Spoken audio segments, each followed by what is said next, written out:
And we're live. How's it going, everyone? Well, we only got two people viewing at the moment, but that's enough to get a show going. I hope you're all doing well. Sorry I'm late. Had to deal with some technical difficulties. I've been quite under the weather lately, just not doing very well at all. So ended up spending most of today sleeping instead of preparing for a stream like I should have been. But anyway, because I don't really have anything real uh set up, we're just gonna do some filler content here, and I got Heather Blossom hanging out with me for that. How you doing tonight, Heather? Oh, Heather Blossom, is this a crossover episode? Yeah, not like you're usually on this show or something like that. But yeah, we're so if you have never tuned into one of these before, what we're gonna be doing is we're gonna be going through what Equestria Daily has is this community soapbox. And it's just sort of open letters to the fandom in general about what other people in the fandom have on their mind regarding the show or regarding the fandom. So I'm interested in that kind of thing. I want to see what other people have to say, and I want to do some reacting to it. So let's tab over to Equestria Daily over here, so you guys can see it. And we'll pick a subject and we'll get started on it just as soon as we thank everybody who supports the channel monetarily, especially on the $10 and up tier, such as Heather, who's with us. There's also Shady Oak, Autoknight, Emerald Spencer, Senko, DJ, Rein-Kun, Billy, Alden, Easy Mode, Kanto, Sonic, Alicia, Calbeck, StarChaser, VentureCorp, Willyzin, Icanus, Vulpecula, Raptor's Talon, Jimmy, and Malcontent. Be sure to check out their links in the supporters link tree in the description. They make some pretty good content as well. And if you want to get on the show, we'd love to have you for as little as $1 a month. Just check out my link tree for how you can support the channel and what you get in return. And with that, let's get into it. So, well, really, the first thing I should do is tell everybody on my patron Discord server that we're actually streaming. There we go. It was a secret. Yeah, in the time, like I started prepping it at like 5, and the time caught up to me so fast. So, help me pick a topic, Heather. Let me just scroll all the way down here, and we'll work our way to the most recent one. Oh, coolio. I've never really looked at these things. So, is it like articles we can read and we expound our thoughts on, or is it just kind of like concept or ideas they're throwing at us? It's like I said, open letters to the fandom from just regular viewers, right? Just what people think. So this one's called Denying Ships, G5 Expectations versus G4, the Chinese Pony Fandom, and more. Interested in denying ships. What do you mean you're denying ships? Well, you see the Titanic was not actually valid. I mean, it did sink, and they were all, it's unsafe. Yeah, the Lusitania was much better. Characters who could be ship deniers. What does that mean? Characters who could be ship deniers. All right, so let's read through this here and find out what's going on. By Double C. Indeed. So, as a lot of you all know. Oh, by the way, Heather, can you read that okay from where you're sitting, or should I move it to a different screen? Do it right here, and plus I was just gonna listen to you Yeah. read it to me. All right, as a lot of you all know, romance is the most popular subject that the fans have made in both fan art and fan fiction. While not important to the show, but there have been on some occasions where few characters have found love. But there are some characters. That's another thing we run into. A lot of people's poor sentence structure because they don't. They're not official like journalists or writers. They're just, kind of putting some thoughts out. I know, but this should not have. Go past where like people would be like, yeah, we got these letters, just we're gonna slightly edit what you wrote just so it's a little more digestible and run it by you again for approval. But maybe they just like take random submissions and just throw it up there. Perhaps. So let's see here. But there's some characters who don't approve it like Grandpair, who disowned his daughter Pear Butter for marrying Bright Mac from the Apple family.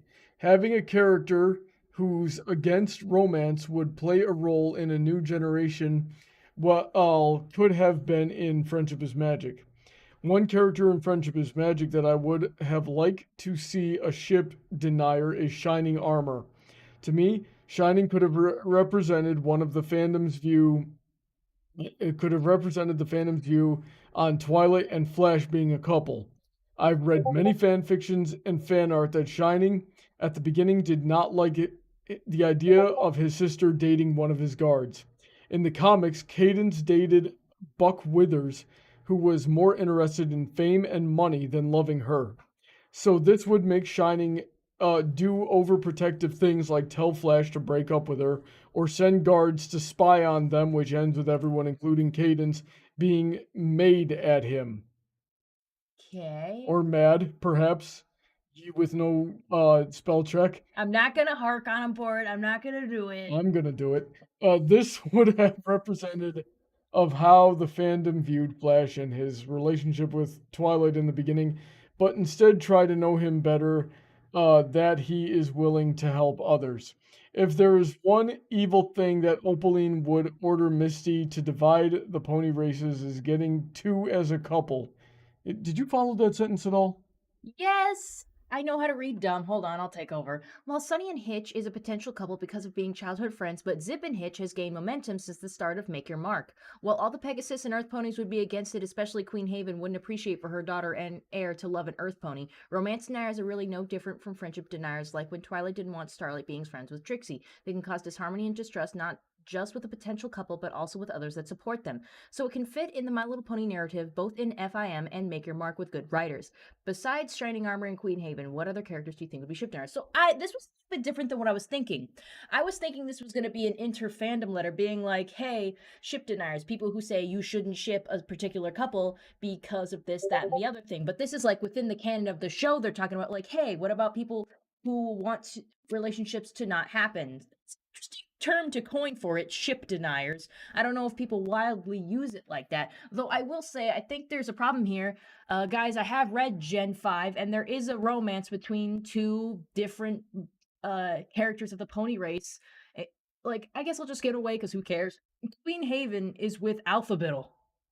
Like, that's a canonical thing, that she is dating Alphabettle. That's hilarious. Yeah, but also, I like it. Like, I don't really care for a lot of the show, but I like that pairing. They're cute. They're like an older couple kind of cute. You know what I'm saying? And, you know, it made a lot of sense, and I think that was good for pony relations. So it wouldn't work if Queen Haven wouldn't be okay with Zip dating Hitch because she's dating a unicorn. But they are like the leaders of their So you think she could so be a hypocrite about it and be like, you can't be with an Earth pony. Well, hold on. No, what I'm saying is if Opaline wanted to cause disharmony between the races, what better way to do so than to make a dating couple who are the leaders of their respective races break up? Yeah, that totally would be. So Opaline could be that. It's like, yeah, I'm just gonna like wreck the relationship. But Opaline is too crappy of a villain to think of even doing that. She doesn't care about that kind of thing. That would require the writers of G5 to have talent. Yeah, she's too transfixed on like Sunny Star Scout and whatever the hell her friends are up to. And they're not really doing that much, I gotta say, from what I've been watching. So what I did not understand was this sentence here. If there was one evil thing Opaline would order Misty to divide the pony races is getting to as a couple. So I think they were implying that Opaline would order Misty to maybe pair up ponies and then break them up. Or maybe like they're thinking that since the main six, like there wasn't like not until like the end there wasn't like romance, like like love triangles going on in the main six that they like. I'm sorry, I'm going too far with this, but I believe the train of thought is that if you start making like a pair in the friend group to start dating, obviously the rest of the members are going to start feeling excluded. It gets weird in a friend group, and I think you witnessed this, that when like two people in the friend group start dating each other and they spend a lot of alone time, there's now suddenly like a gap in the relationship with them and everyone else. We were that. Yeah, that's why I'm saying we've seen it, we've experienced it. Okay? You got me as a best friend and a lover. Who else do you need? Alrighty then. Here's the thing about this, though, is that this wouldn't really fit in Friendship is Magic as a centerpiece for more than an episode, right? Now they did tackle romance occasionally, like when Big Mac and Featherbangs had that whole rivalry over Sugar Bell, right? So there was that. And there was no main characters involved in that. Yeah, that was a purely side character thing. And it was also a side character thing in Hearts and Hooves Day when they were trying to hook up Big Mac with Cheerilee, and they poisoned the two of them.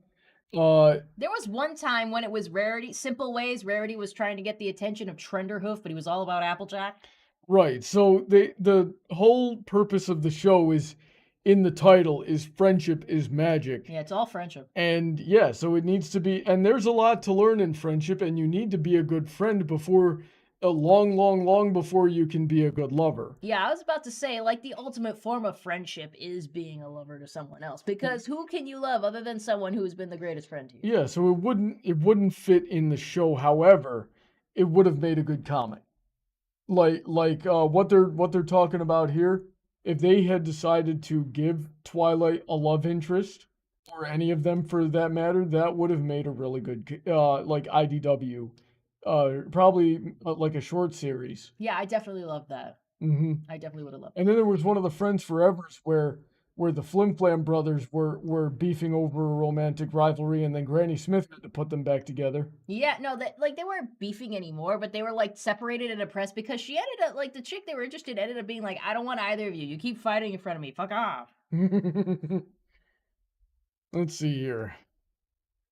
Vulpecula says, poor Star Strike and Master Code, they had to review G5. I actually have that video open in another tab. I want to watch it, hopefully later tonight.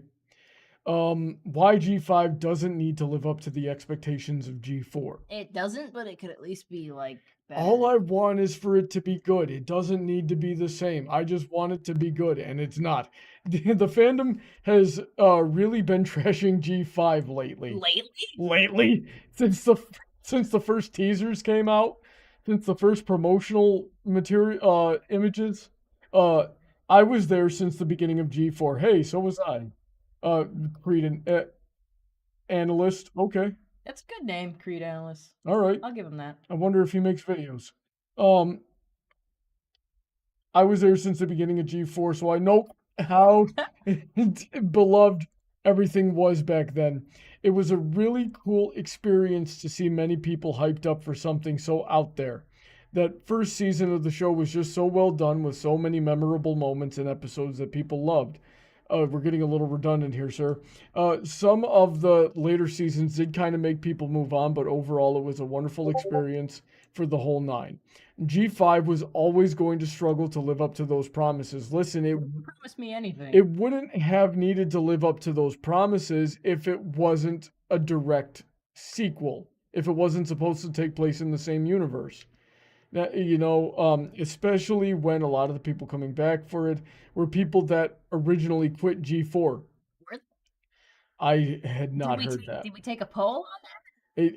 I'd be interested to take a poll on that. I might hit up Twitter right now. Like, hey guys, did you drop out of G4 before season 9? Yeah, and then come back for G5? Yeah, did you be like, it's really into Gen 4 halfway through, but let's see what G5 has to offer. Oh god, it's worse. Mega Buster Shepherd saying, make friendship magic again. Yay! I actually have a Make Equestria Great Again hat. I need to wear it more often, like to my Brony debates panels, if I ever do one again. Yeah, that I'm gonna wear that. It's just how difficult do I want my life to be this morning? I don't know. I feel like going on a supervillain arc. Where did I leave off? Okay, was always going to struggle to live up to those promises. We didn't know about this. It's people still looking at My Little Pony from that 2010 release time when everything was fresh and new and the show was completely unique. On the other hand, you have diehards who are always going to be hard to please. People that obsessively follow the lore Lauren Foss started out with and would never be satisfied with anything except a perfect transition. We forget that this is still a cartoon made for... I hate that argument. I'm sick and tired of people being like, well, it's just a show for kids. No, shut the fuck up. Avatar: The Last Airbender was a show made for kids, and that was fucking awesome. My Little Pony Friendship is Magic was awesome. This is bullshit. Being for kids does not excuse a lack of effort or poor writing. It never will. The bar has risen, my friend. If it's not good, it's not good. You think I want to sit a kid and make them watch something that's crap? I don't want them to grow up with a freaking rotten ass brain. I'm gonna put like some good shit on in front of them. They're gonna watch freaking the OG Avatar: The Last Airbender, Yeah. No Legend of Korra. They're gonna watch My Little Pony: Friendship is Magic. They're gonna watch actual quality shows. Thank you. Alrighty then. Yeah, Opaline needs to be a silly villain, but I guess she can, but she doesn't need to be. She can be silly. Sombra was not a silly villain. Turek was not a silly villain. Cozy Glow was a silly villain. There was silliness, but like to go with silliness, I love a silly villain. They're some of my favorite things. The thing is, you have to make them endearing and fun. And Cozy Glow would mollywop Opaline without being an alicorn. yeah, just trying to compare it to G5, G4, G5 on itself. If it was all by itself, it just wouldn't be good. Like I'm not even saying it's like horrendous, but it's boring. It's really boring. I'm not interested in these characters. I can barely remember their names or what they like. It's boring. Oh, Storm King. Storm King was a silly villain. He's fun, but he wasn't the funnest. But yeah, he was at least fun. He was and he had to compete with Fizzle Pop Berry Twist, and Fizzle Pop Berry Twist was one of the best. Oh, she was awesome. Freaking here's the thing. It just needed to have good writing. And if it absolutely had to be part of the Friendship is Magic universe and a continuation of that, right? All you had to do was not blow holes in the plot, not have all these these continuity errors and these retcons that they've had. It would not have been hard to do that, but they didn't want that. They wanted their own fan fiction, and they didn't have the talent to write it, so it came out bad. The characters are bad. Where's that tweet I made a couple of weeks ago that I think is funny because I'm the type of silly guy to laugh at my own jokes. What did I say? Well, I posted a picture of Applejack saying I feel so Sigma, and then nope, this wasn't that one. Yeah, MLP Gen 5 is whack. It ain't cool, it ain't fun, and it definitely ain't magic. The hair, whack. The art, whack. The story, whack. The characters, whack. The way that they talk, whack. The way that they can't even redeem a villain, whack. The buck to the face, that's Titus. Yeah. That's right. I want to attack this last line. I feel like it's still an enjoyable show, especially if you have kids. I wouldn't compare it to G4, though. Nothing will ever come close. I just did my best, not comparing it to G4 and saying that by itself, it's a boring slog with bad designs and not very compelling characters. The best character they had was Zip. I love Zip. If you had made the story a little bit more just like about Zip, because Star Scout is the weirdest main character to have. Like, she just wants to, like, help people and be an environmentalist and shit, which I'm down with, but she's just, like, she doesn't do anything. She's not very proactive, I guess is what I'm saying. Yeah, her and Hitch together would make a great combination if written well. You know what they got to do? They got to hire me. I don't know how I'm gonna get in the writers' room of that show. They probably wouldn't even have me because of just my general disposition, but I know I can outright those writers. They gotta hire me to voice act all the characters while they're at it too, because I'll bet you I can do that better. I'll make you a voice actor, honey. Yeah. You could be one of my voice actors. All right. Ignored Chinese fandom. Because I can't understand them, okay? You know something though, Equestria Daily has been popping up with like more animations and like lately, and a few of them have been from China in Chinese, so I can only sort of guess as to what's going on. Maybe like the show just featured later over there and their fandom is just starting to boom. But you know, they've had conventions with some really good cosplayers too. Generally, we steer as far away from the CCP as possible, but anybody who wants to be a brony, welcome to the herd. Let's see what we got here. Where are you going, Heather? On the side, Felicia Day was a guest star in My Little Pony. Who did she play? I can't remember. I think that was Coloratura. I think. Yeah, and then Lena Hall was... It's Coloratura. Lena Hull sang for Luna in the Christmas Carol episode. Yeah, it was one of the two. But we all know it was John Delancey. We always know when John Delancey shows up. I can't believe we got William Shatner. They were really just doing that for the older fans right there. Probably. There we go. Who says the results? Everybody voting for Weird Al. I need you all to go to Equestria Daily and vote bomb this John Delancey, right? Because Weird Al was cool, but he was only there for 2 episodes. It's Weird Al. All right, let's see here. I'll start this off by saying I'm not Chinese. Okay, cool. I'm Chinese. But I do follow their culture a lot, particularly the media.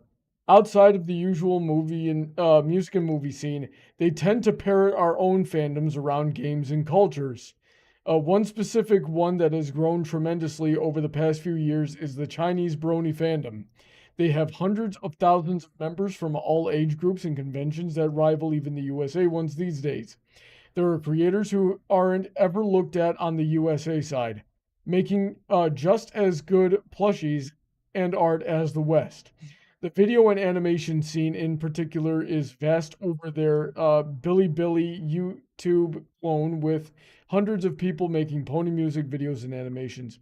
I know some leak over to the US and YouTube channels like Cosmina Stash is re-uploading them. Yeah, I followed that place. Yeah, they post a lot of that stuff, and I'm always like, whoa, where did this come from? I didn't know Cosmina was re-uploading. I thought. Yeah, it was re-uploads. Okay.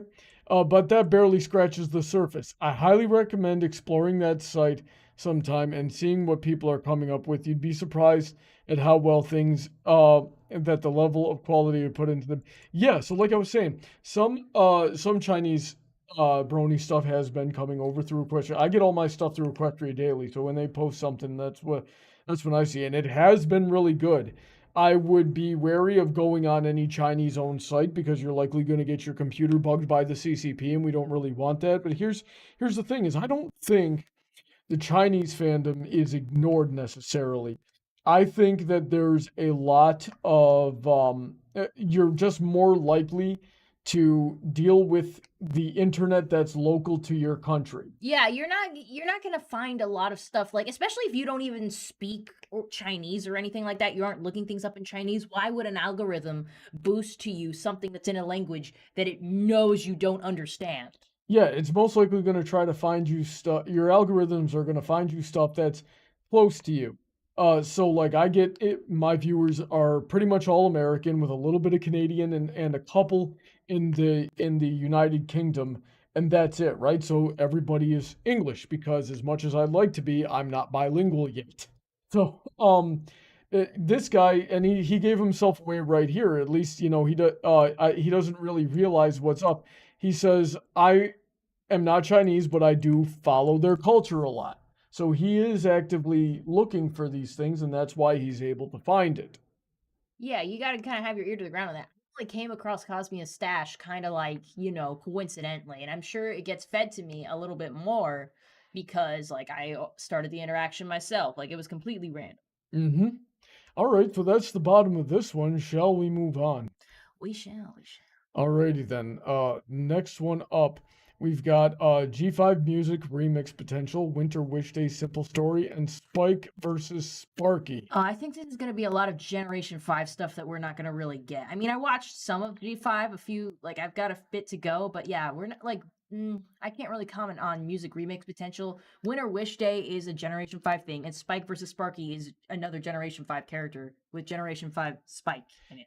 I know, well, I have seen enough of Sparky to know a little bit about that. So, and I know, and I'm interested to hear what the opinion is on this simple story. So let's go skip ahead to that. We got Creed Analyst again here. Winter Wish Day was simple, and that's a good thing. All right, Creed, let's see what you got. Excuse me. Actually, yeah, I remember Winter Wish Day. I believe it was an episode. I don't know if you were there when I watched it, but like it was the gang from Generation 5 just trying to go around and do their Winter Wish Day traditions because, each culture had their own kind of winter celebration that they were doing. Yeah. And they all wanted to spend that stuff together. I remember is really like going to Hitch's grandma's house and doing all the stuff, and he was always like, guys, just so you know, my grandma likes to do things a very particular way when we visit her, so we're gonna do all this stuff in this order. And it turns out his grandma's super lax. It's him who likes to do everything in a particular order. It would be. All right, so Winter Wish Day was simple, and that's a good thing. I've been seeing a lot on Discord, about people disliking Winter Wish Day because of how simple the story was and comparing it to Heartwarming Tale. This is unfair.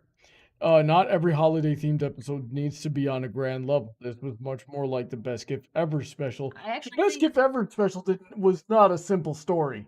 Oh, it was, if you think about it at its core level, it was just a gift exchange that blew out of proportion. And I think this is kind of on the level, because Winter Wish Day, like, they had a problem with, like, a snowstorm just steadily getting worse. And the reason why was because the unicorns, like, they had their magic back. This was the first year with their magic back. And whenever they would meet each other out in the woods, they would say their little wintertime greeting, which was Frosty Shivers. And of course, that meant they were accidentally casting a spell that made the winter weather worse. Oh, no. And it was dumb. And they figured it out. And they're like, we need to come up with something else for them to say. And like, they came up with something else and it warmed up. And that kind of makes sense in a way, because if they don't have magic, then they cast a magic spell, then they don't know what they're doing or how they're doing it. And now they have magic again, so now they're just accidentally out here casting curses. This guy, it's an apt comparison, and Winter Wish Day was all right. It was all right, and I think the plot was ultimately kind of funny, like the overarching, like, what the problem was. Yeah. There's something I should mention to the chat there. If anybody wants to hop on and tell us your thoughts on any of these, there's a Discord link in the description. You can join in there and ask to be let on. And if what you want to talk about is interesting, I'll let you come on the show. Just make sure you have a good microphone and internet connection. What's up, Heather? Those battle gem ponies thing. Yeah, I've already decided I'm going to do that next week. We already played Get Your Tentacles Off My Waifu. We love him for it. Yeah. That guy actually reached out to us. Yeah, we gotta have stayed a little time. Maybe we could talk to him about Tentacles Off My Waifu. What I want to ask him is, does he do the voice acting himself? And if so, great job. It's funny. That is a very thick accent, but I can't hold that against him. Ask him what accent that is. Let's see here. Anyway, back to the story at hand.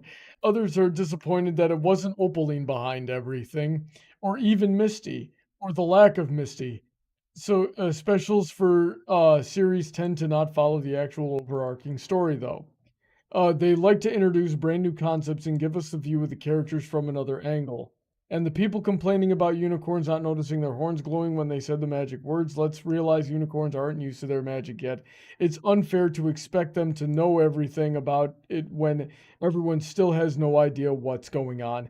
Anyway, I think people are being too critical. Just my 2 cents. Thanks for reading. It's your rant post. I get it. And you're not wrong. I think it worked and it made sense, and I wasn't expecting any out of it, so you're not wrong. But is it just what this guy does? Is he just like a Gen 5 apologist? He might be, which is fine. He's free to be wrong, but maybe we'll have him on one day.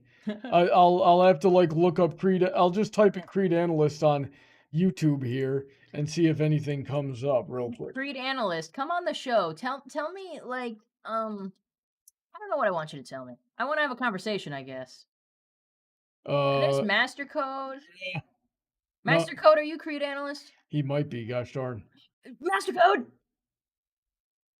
Let's see here. There's my fish. Yeah, that's your fish. I still gotta take good pictures of those fish. Let's move on. People are sleeping on remixes of G5 songs. I've heard a couple of remixes of G5 songs. I'm not impressed. Put it out there. I was never really a fan of the early Brony music. Like, if you heard one remix, you've heard them all. It's just voice bites from the characters, and then make it.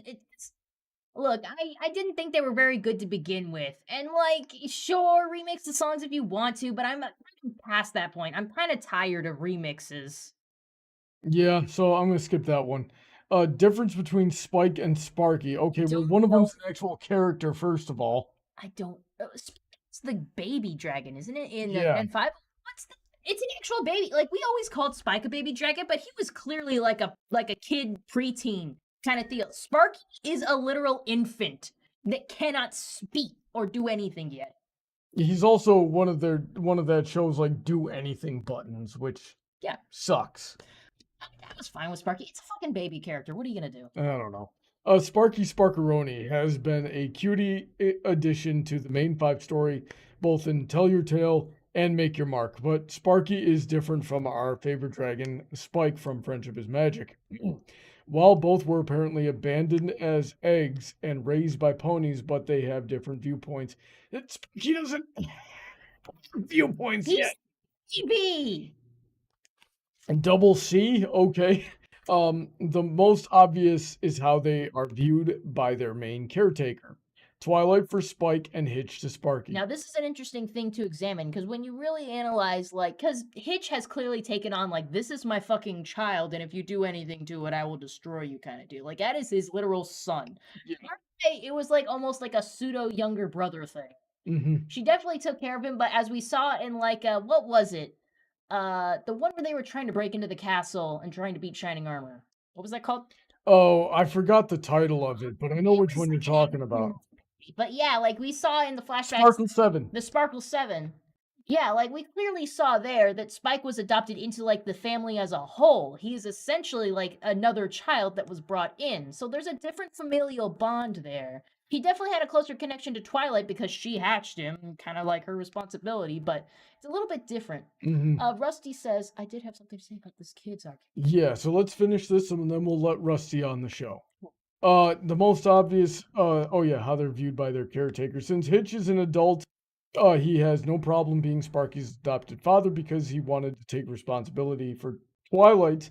It's been complicated since there have been many times she doesn't know what she's supposed to be to Spike. He was even given to Philly Twilight for her entrance exam, even though Celestia was the one who found him. Either seen as her assistant, friend, or brother, to which Twilight never could pick courtesy of the writers never spending more time on that subject. Well, multiple things can be true at the same time. There's a comic that I'm sure you might have read. It was like when Twilight, when she was initially starting at the school for gifted unicorns, and that's when Celestia was like, I've been taking care of him, but you hatched him, so your responsibility. Which entrapment, lady, you gave us a freaking dragon egg for an exam. You should have guessed that this would have happened at some point. How are you gonna make her raise a damn dragon? Yeah, that was Twilight's first day. That was a good series. I forget the name of the author. Please excuse me. Okay. While Sparky is still a baby, it will be many years before we would know what he wants to do with his life. But Hitch and the rest of the main 5 will guide him on a good path of his choosing. Spike, however, was almost trained only to be Twilight's assistant. I don't think this guy knows how to spell the word assistant. Or whatever reason. Even though he likes helping her, but he is at times put in situations that require help from others or not fit for the role at all. But because Twilight keeps calling him number 1, this indirectly made him believe that no one is fit to help and gets hostile if anyone tries to replace him. Well, yeah, imagine that being like understanding that as your purpose in life and wanting to fulfill it, and getting threatened by an owl, right? Like, or if she has other people for this, then what am I here for? I've been there myself. It sucks. Yeah, and it's really something that, like, she put him in that box because, you know, she's like, yeah, he's been a member of the family, but he's not actually my brother, and, like, I don't want to say you're just something that came out of an egg, so you're something to me. It's really something that Twilight wasn't equipped for, and I still feel, like, a little annoyed that Celestia just kind of put that on her. It's like, hey, raise a dragon. What was... Like, I'm gonna talk shit on your girl right now, but, like, fucking... What was that? How do you just give a baby to another child? It's just not a good idea. I don't understand what she was trying to teach with that at such a young age when she's already starting at a new school. Maybe later on, or maybe saying, hey, adopted into the family. Maybe there could have been more outside help from like her mother or something. And there clearly seemed to be some of that later on, as we saw when they were like, you know, just being kids. Well, keep in mind, you're referring to a fan comic. We never got any That looks. wasn't a fan comic. It wasn't? No, that was an official IDW comic. We're thinking about two different things then. Oh yeah, no, it was an IDW comic where it was Twilight Sparkle. She was starting at the Gifted Unicorn school. Yeah, it was. I remember particularly that like they put Harry Potter cameos in the background. Like you found freaking Ron, Hermione, and Do you remember which exactly that was? Was it a Friends Forever or a it was a Mainline? Friends Forever. I just remember it was an official IDW comic where that was that yeah, Celestia just dumped Spike on Twilight and she had the roughest first week of school of her life and couldn't get things together because she had to deal with I think I'm taking care starting of to remember this now. yeah, like she had to take care of a literal fucking baby.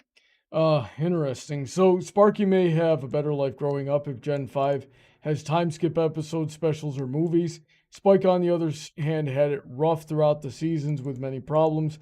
If Hitch ever knew the story of Twilight meeting Spike from either Argyle or Sunny, I bet he, like many fans, would think it wasn't a good idea for an adult to give a child a baby to take care of. He has a point there. Hitch is a full-grown adult and can handle this. But hopefully Hitch won't make the same troubles with Sparky like Twilight did to Spike, because I don't want to see Sparky being abused for the sake of comedy. It's Twilight's fault. That was the writers. Hopefully we will see Spike again, since he could give Hitch some advice on how to raise Sparky through the fans. Even though the fans don't want to see Gen 4 characters. What other differences do you see between Spike and Sparky? Well, I think Sparky definitely has a better living situation. He is under the care of an adult who is also a police officer so he's like in a very good position, someone who is paying attention to him, and also in a group of friends who also take care of the freaking baby. Like that's a thing that happens at least a few times in what I've watched, is that Hitch will give the baby to someone else to take care of and be responsible and not take him to dangerous places. But at the same time, he's been kind of the subject of almost getting kidnapped a few times. yeah, well, another difference about Sparky is the direct cause of most of the problems in whatever episode he's in. Where Spike was sometimes a cause of some of the problems of episodes he was in, it was usually due to some other external factor, and he just had to sort of figure out the problem on his own, and then oftentimes guessed wrong or let things go to his head. Sparky is just a menace. He's a baby. Babies are all menaces, and they're evil, and they stare at you really So weird. so why do you sound like you're contradicting me then? I just have that tone. Alrighty then. You're welcome. Splash Sulfur says, didn't Lauren state her intention was to have Spike be raised at first by Celestia before passing him off to Twilight when she was older? Yeah, I've never heard that. I don't remember. Anyway, Rusty wanted to come on and talk a little bit about the kids argument. So, Rusty, welcome to the show whenever you're ready. Just hop into the voice chat whenever you're ready. In the meanwhile, let's load up another one. Yeah, this is good. Let's scroll up. Let's see. I want to read this one. We probably got time for one more. Openly and emotionally abusing Misty. Yeah, that is a thing that happens. Like, she puts her in timeout, but it's literally like what you would consider child abuse. Well, if Misty was a child, but it's still abuse. Indeed. She, like, freaking used magic to, like, tie her to the floor, basically. All right. Hey, we got Rusty. Heather, put your headphones on. Oh, shoot. Hold on. So, Rusty, how are you doing today? Doing good. How about you? Doing all right. I don't have sound. You don't have sound. Let me try to fix that for you, Heather. I'll put my ear close to your headphone. Am I coming in? Am I coming in okay? I cannot hear you. Try again, because I can hear you, but Heather can't, and she's got a different set of headphones. So just say some more words for me. Testing. Alrighty then. So we're gonna have to try something. I'm gonna share this. Hold on. Okay, this is awkward. All right, Rusty, what's on your mind? Okay, yeah. For the most part, about the kids argument, I do agree on most of it. It's just I do know there are some instances where it's like I think people can take it a little too far. The main example I'm giving that I'm wanting to give. Hold on. Okay, testing. Yep, we can hear you. Yay.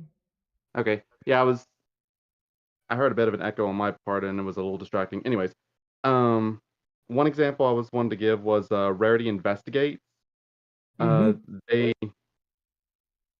to me, the episode overall was well written, but I remember there was a lot of criticism with the overall mystery being too predictable, and that in that instance, I kind of want to say, like, again, I don't want to full on go on say that it's a kid show, but it's like, what level? I don't want to say quality, but like what style would you give for Sorry, this is I tend to ramble a lot, so I'm trying Well, to just get my... finish the question, and we'll take it from there. Yeah. All right. So not so much the quality, but like what kind of style would you say if Rarity Investigates kind of... Would you say that the mystery itself was like subpar, or the writing was subpar, or would that be an instance of subpar writing for like a kids show kind of argument? Or Okay. Yeah, I think I get what you're saying, because the same thing could be said for Mystery Express. You remember the one where Pinkie Pie was trying to figure out who ate the cake? Like, Yes. both of those mysteries were not terribly complex. Like, I was thinking of, like, who like, you knew in the first, like, not too long, like, who did it, who, or at least had a good idea of who, like, was really behind everything. I feel like Mystery Express did a little bit more to conceal it if you were really paying attention. Rarity Investigates, who else was it going to be other than that guy? I will say that I wouldn't attribute that to this being a kid's show and it being poorly written. I would attribute that to the writers on the show not being mystery writers. They're show writers for a cartoon that isn't really about mystery. Mystery as a genre is far and away the hardest genre to write Absolutely. for. There are writers out there who are way the heck better than me that won't touch mystery. I've tried to do mystery once or twice. It ended horribly both times. And so, yeah, mystery is extremely hard to write. I was not really personally put off by the mystery in with Rarity Investigate. I had no idea who the culprit was going to be. I'm probably the only person in the fandom that didn't guess it on first viewing. But the reason for that is that that mystery didn't really have any suspect. Rarity just figured it out at the end of the episode, you know? Whereas Right. Mystery on the Friendship Express had several suspects. There, you know, someone ate this cake, and we're all locked in a room, so it had during the time that it was eaten, so it had to be one of you freaking guys. So, and then that was just Pinkie going off the rails, coming up with all these crazy things, trying to figure out who ate the cake. And then it turned out everybody ate the cake. So that was Nah, like 3 people ate the cake, and then like some darkness happened, and everyone ate everything else. Get rid of the evidence. Yeah, other people took a bite of the cake, and that was the Rarity going, oh, that's it. I confess, it was me. I wear false eyelashes. Oh, so I took a bite out of your cake. Yeah, also I took a... To a lesser degree that, but mostly yes, I know. Yeah, everybody Left's took... eyelashes aren't natural. And that was less of a mystery episode and more of hey, let's make an excuse to parody several classic media tropes type of deal. That we had James Bond, we had ninjas, Kill Bill. Yeah, it was crazy in there. Rarity Investigates did a little bit of that too, but it was just more of a noir stylistic kind of thing. So I feel like those were mysteries where like the fun wasn't in the answer to the mystery, because they're not like mystery writers. They weren't trying that hard with it. It was more in having fun with the aesthetic and the tropes we were following. Right, and it wasn't bad. I will say I am kind of put down because I was at a panel at one of the conventions where they were talking about Rarity Investigates and the writing process for it. And at one point they were going to do like a Legally Blonde thing. And I was just like, I would have loved that if there was like a Legally Blonde tribute in there. That would have been awesome. But from what I heard, it was great. Alrighty then, Rusty. Is there anything else you'd like to say before we get going? Yeah, I guess for me it was like I kind of wanted to compare Rarity Investigates itself like the classic Scooby-Doo kind of mysteries. Like for the most part, the mystery itself was rather simple. Like you just follow like the breadcrumbs and the clues until you get to the answer. But yeah, it's like I was mainly just wanted to ask like if you would attribute the mystery itself to like the whole kids argument, because the mystery itself was simple, but I thought the writing itself was still had a good quality to it. Well, here's my theory about mystery, is that if you're gonna write a mystery, the audience, or, you know, someone in the audience, if they're paying attention well enough, should be able to follow the same clues and the same evidence as the detective and come to roughly the same conclusions and be able to figure it out before it's actually completely revealed who the culprit is. In Scooby-Doo, which was also mystery for kids, it was also important that you meet the culprit at some period in time, and there was usually at least two, I think it was usually three, potential culprits of characters you met in the first act of the episode. And then, but then they would just sort of find random clues that didn't really seem to do anything other than point to, hey, this monster might not actually be a real monster. And sometimes they guess wrong, and they'd be like, "What, Old Man Jenkins? Why you though?" And then he'd say, like, "It's because I did it for insurance fraud." Yeah, and then they just reveal, and Fred's like, "Hey, I knew it was this guy the whole time." Except if you're watching a pup called Scooby-Doo. In a pup called Scooby-Doo, it of course did that trend where like they made Scooby-Doo a puppy and all the characters were kids now. And like he would always blame everything on his bully at school who was named Red Herring. And he's like, "I know who did it. It was Red Herring." And then the one episode where everyone's like, "Stop blaming Red Herring for everything," and they were dealing with a mystery, at the end of it, it was Red Herring. And so he's like, I didn't know anything about that. But yeah, so I believe in mystery, the audience should be able to follow along and take a guess before the reveal. And you know, really good mystery will throw a couple of red herrings or other stuff your way to make it harder to figure out. But Scooby-Doo, which was also mystery for kids, never did that either. You met the culprits and you we saw them collecting evidence. It was mostly just hijinks.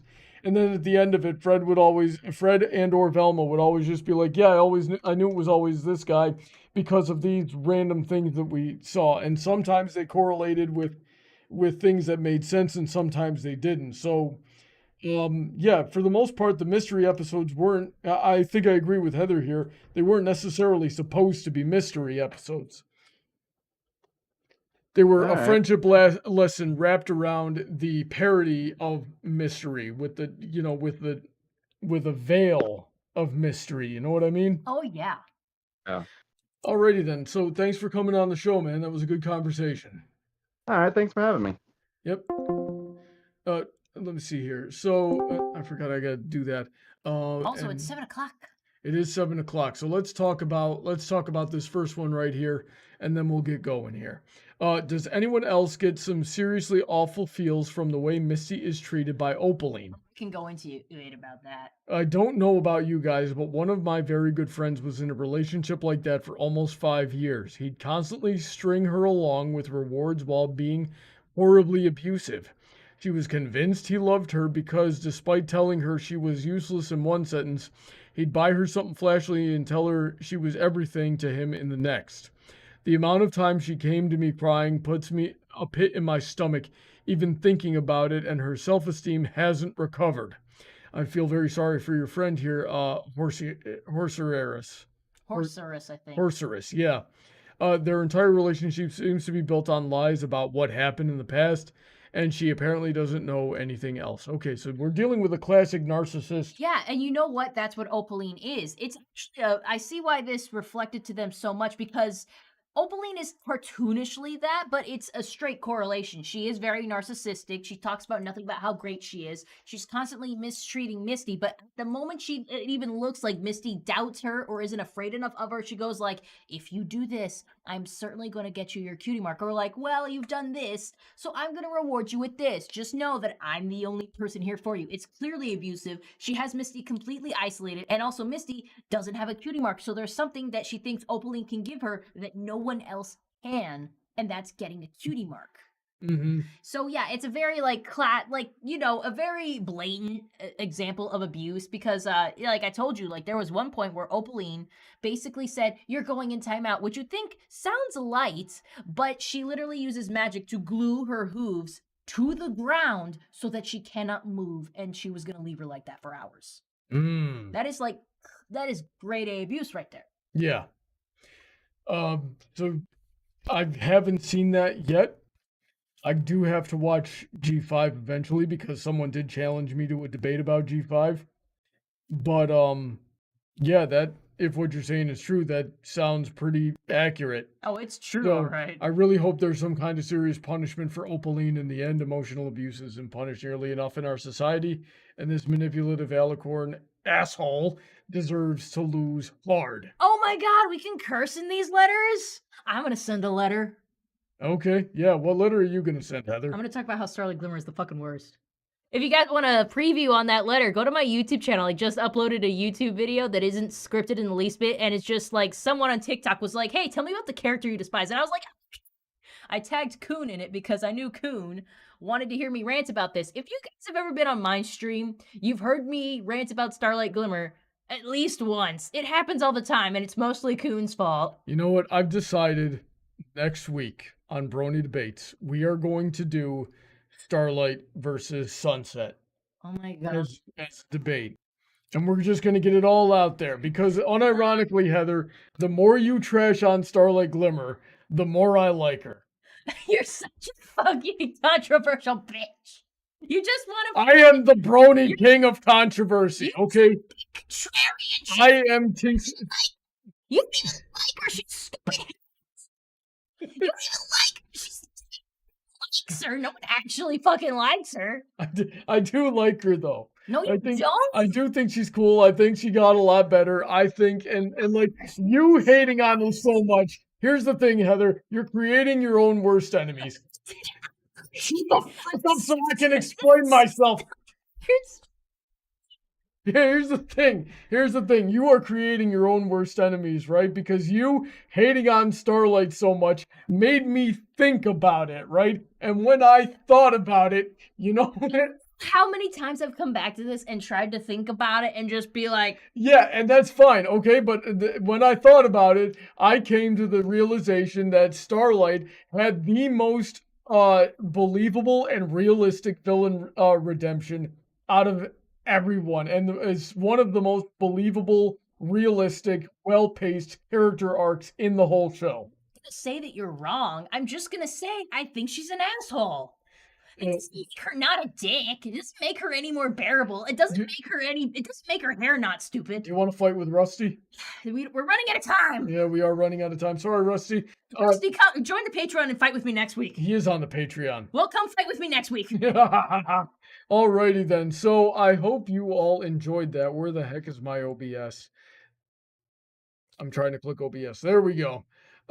That's all we're going to do for today. If you have a specific topic you would like to hear discussed, we'd love to have you on. Just join up on the Patreon for as little as $1 a month. See what you get in return. That link is in the link tree in the description. We're very grateful to everybody who supports the channel, especially the $10 and up tier, such as Heather, who's with us. There's also Shady, Autoknight, Emerald Spencer, Senko, DJ Skywalker, Rein-Kun, Billy Henline, Alden MacManx, EasyModeGamer, Kanto, Mr. Sonic, Alicia, Calbeck, StarChaser, VentureCorp, Willyzin, Icanus, Gruila, Vulpecula, Raptor's Talon, Jimmy, and Malcontent. Check out their links in the supporter link tree as well.